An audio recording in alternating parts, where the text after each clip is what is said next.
And I asked them all, on the Democrat side, I asked them all the same question, purposefully. And I asked this to RFK too.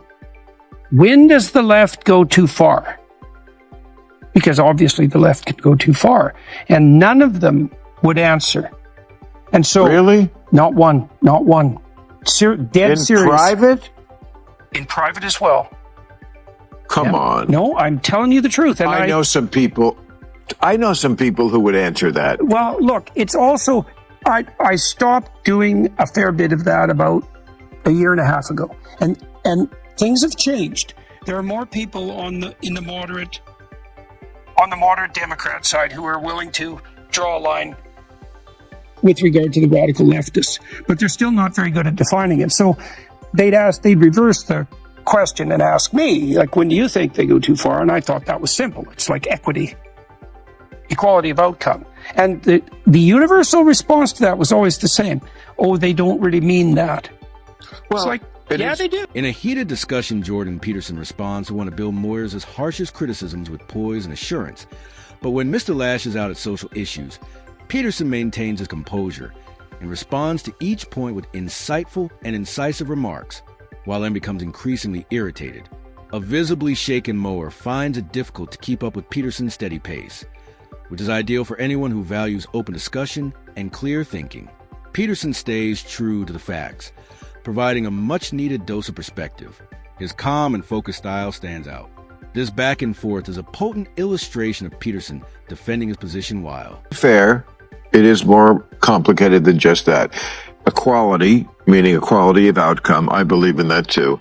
Equity is what they changed it to, a lot of people on the far left, and, Biden went along with all of it, means no, some people started out not from the same place, so we should make an effort to redress that. I believe in some of that theoretically, and some of it in how you would put it into practice. You can't just say, okay, let's, some people weren't even at the starting gate to the first 350 years, and now go. Of course, there's going to be remedial, I think, things that we can do, and we're doing many of them. We're doing some of them anyway. But do I think it means we should, make it that medical school is not something that you can only get into completely by merit? No, because no one wants a doctor who got there by affirmative action. Yes. Right. But you would count what I said to be valid, right? That you can't say if you started 300 years late, we expect you to be... I guess this is one of the things that probably tilts me in the more conservative direction, and partly as a social scientist, is that well-meaning interventions seldom have the outcome that's designed. Correct. So even and it's really a radical... I would agree. It's evident that Maher is coming over as the weaker voice in the room, but this is already beginning to become a significant problem. In this conversation, you can see Bill Maher finding it difficult to keep up with Jordan Peterson's incisive and well-reasoned remarks. When it comes to discussing significant political, social, and psychological issues, Peterson, a psychologist, best-selling author, and cultural analyst, is not holding back. The question now is if Bill Maher can regain control of the discourse, or if Peterson is already too far ahead. Okay, so the historical solution to the problem of unequal distribution of, say, even of opportunity is that everyone is treated the same under the law, regardless of anything, regardless of wealth, regardless of race, right, age, status.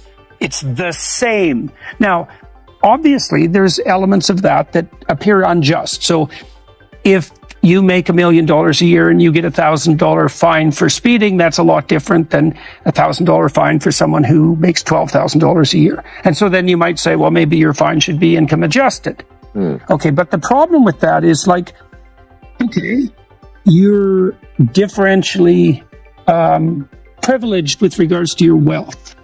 Well, how many dimensions of differential privilege are there? And the answer to that is, well, there's as many dimensions as there are differences between people. And that's an infinite number of differential advantages and disadvantages. And so I'll give you an example that I think is quite germane. So there's obviously disparity in wealth. Well, one of the best predictors of wealth is age. Older people are richer. Well, why? Well, obviously because they've had their whole life to work. Race. So Even more. okay, but let me make the case with this for a minute. Okay, so then you might say, well, it's very unfair that the old people have the money. It's like, yeah, fair enough, buddy. But the young people have the youth. And if I'm serious, So and if true. you took the old person and said, look, you give me all your money. Right. I'm 18. You give me all your money, and I'll be 65, and you get to be 18 and broke. But would you actually take that bargain? Because I wouldn't. Even though I'm punching 70 in the mouth, I still wouldn't do it because my head would still be my 18-year-old head, and I just couldn't take any more of that. Your stupidity, or at least my stupidity at that age, caused so much pain, unnecessary pain in my life. Jordan Peterson and Bill Moyers are both known for voicing their opinions. But in this interaction, Peterson obviously took the lead. The tension was high, and it was clear who was directing the debate. What do you think? What do you think is better about you now than when you were young? I'm not fucking stupid. Well, I don't make stupid mistakes. I don't make that. I mean, I'm sure people would say, oh, Bill, you said this the other week, and I meant it, and it wasn't horrible. Well, frequency and intensity also matter. Also, I'm mixing dangerous chemicals every week, okay? I'm playing third base okay? I'm going to get more hard-hit grounders. And, but personally, much more, even my personal life. I mean, men take a very long time to mature. I mean, when a woman says like, boy, you need a 40-year head start. Yeah, you do. You need like a 40-year head start to be on the same level.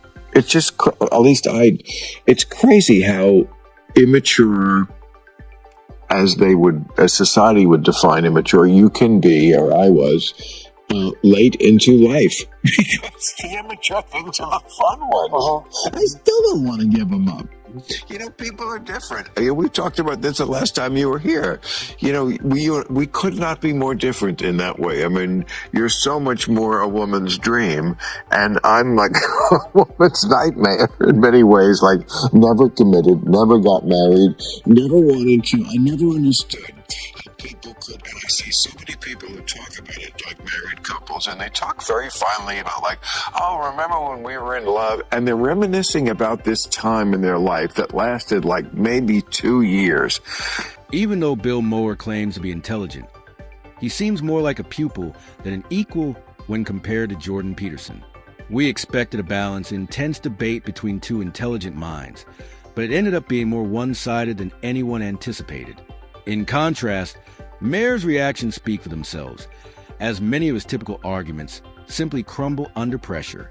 Peterson's obvious logical style is precisely why so many people view him as a powerful thinker. Please share your thoughts in the comment section below. If you liked the video, please remember to like and subscribe. Thank you for watching.